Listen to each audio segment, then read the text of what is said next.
لاعب جزائري سرقوا له البالون دور، شكون هو وعلاش؟ ما كانش واحد فينا ما يعرفش الأسطورة الرابح ماجار. تم حرمانه من الفوز بالكرة الذهبية عام 1987 بسبب الجنسية تاعه، لأنه مش أوروبي، كانوا يمدوها اللاعبين الأوروبيين برك. ربحها في هذاك العام رود جوليت، اللي تقسم من الدور الأول مع البايرن في تشامبيونز ليج.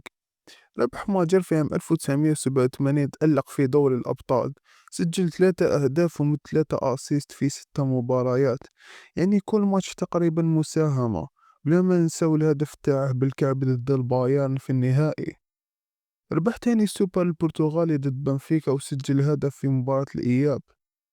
ماتش الذهاب ما لعبوش. وربح كأس العالم للأندية، سجل هدف ومد أسيست في النهائي. حسب رأيكم، كان يستاهل ما جا الكرة الذهبية هذاك العام لو كان جات كيما درك؟